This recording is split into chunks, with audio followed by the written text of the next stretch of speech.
Hi, Kim from Foster Hill.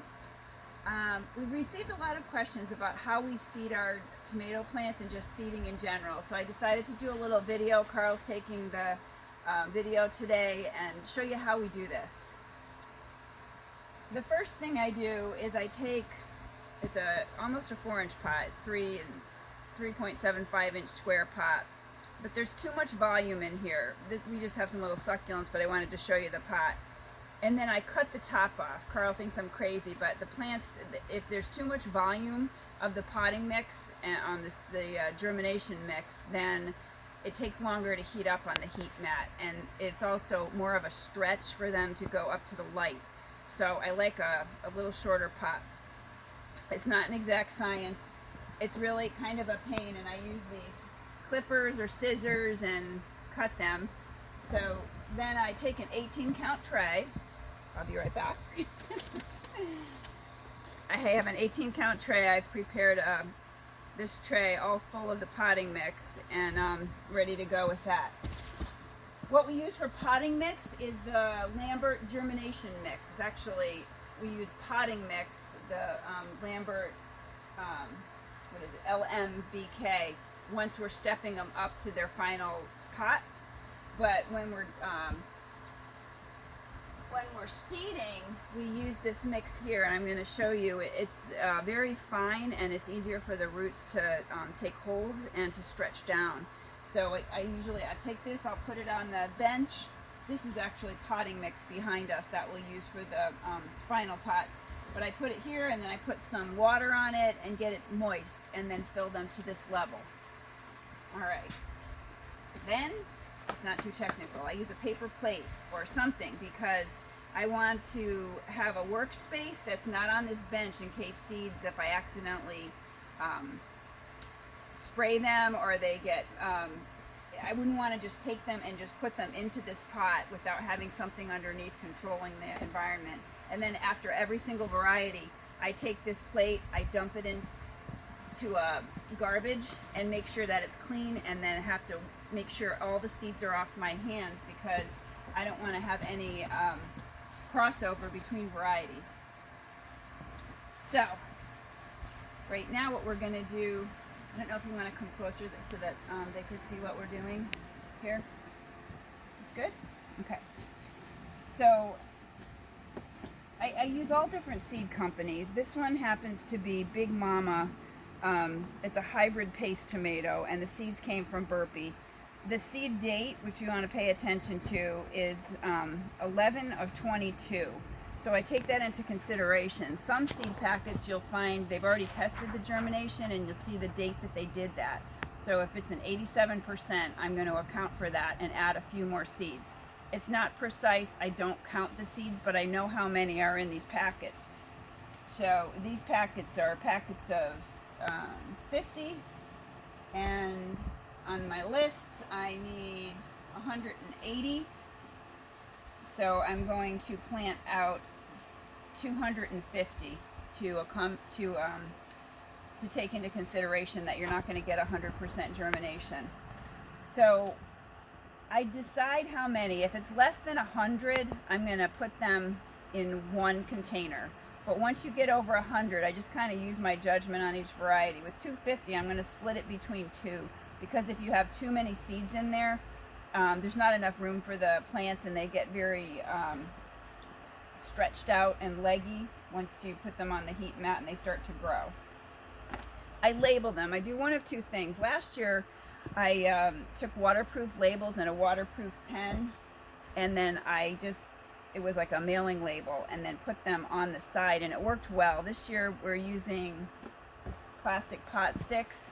I cut them down too. I can't seem to find anything that's just perfect for what I want to do. So I cut the ends off and then cut these in half, and then we write the variety and then the date that they're seeded.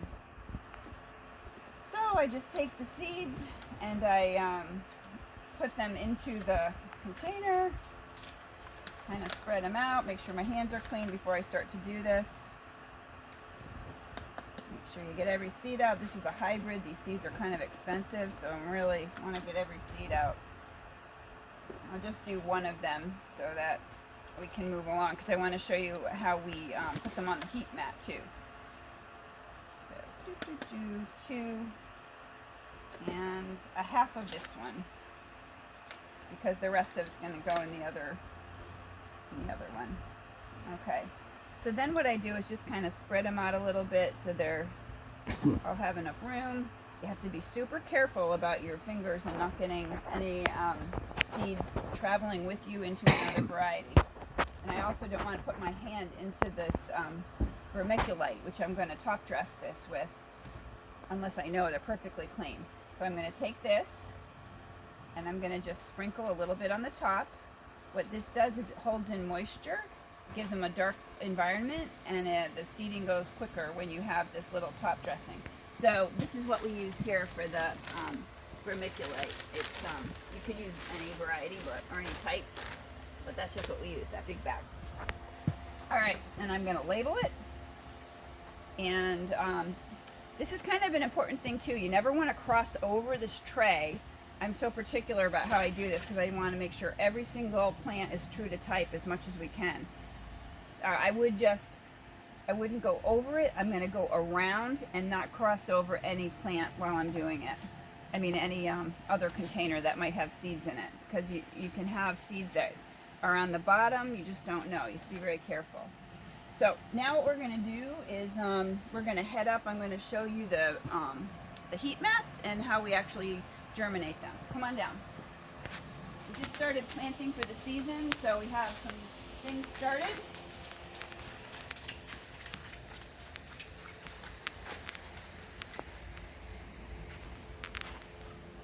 Okay.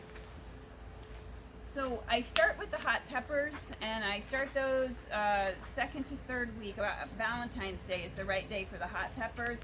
A couple weeks later, I'm going to start any of the other peppers, and then at the end of, at the middle of March, which we're at now, is when I'm going to seed all of the tomato plants. So we don't have much. We have just a tail end of peppers still on the heat mat.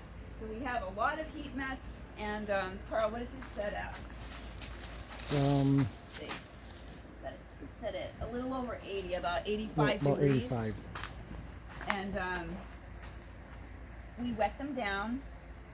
This is a handy little tool. It goes on the end of the hose and it creates just a mist, because again, if you take a lot of water pressure and just hit these guys, you can have seeds jumping from container to container. So this is great to get it all wetted down the first time until they start to grow. If you come over here, you'll see that some are further along. What I'll do, because some of them just don't germinate for whatever reason. The seed's bad, or it's not good condition for them, different company. So I pay attention to how many are coming up, and then I might reseed them if we have a failure. This one here, let's see what this is. Flaming Flare. They're about a ½ inch tall.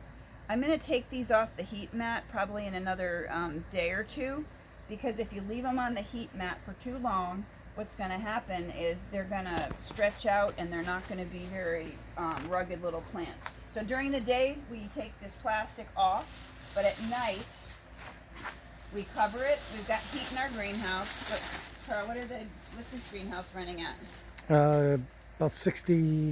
About 64 degrees at night. 64. But during the day with the sun, it gets really hot. So we cover the whole thing like this, so that they have a nice enclosure. It creates humidity, and they love that environment. This is really the trick to getting your seeds to germinate, is to have a heat mat, but you don't want to leave them on too long. So I'm going to uncover. I'll come back and finish that. But I wanted to show you some that's already come off. It's like a step process, right? So they pop up, then we leave them. This is our hottest greenhouse, and I'm going to leave. I have some tomatillos here. They love the heat, but I want them to get a little bit bigger until we move them to the cooler greenhouse. And I do want to move them to the cooler greenhouse as soon as I can, because it makes the plant more sturdy with a bigger stem, setting everyone up for success once you start to harden them off and put them outside. So these guys are, they're just about ready to go up to the other greenhouse, but I'm going to leave them in here for another day or two. And then I'm just going to show you the final step when we step them up to the 4-inch pots. So come on down.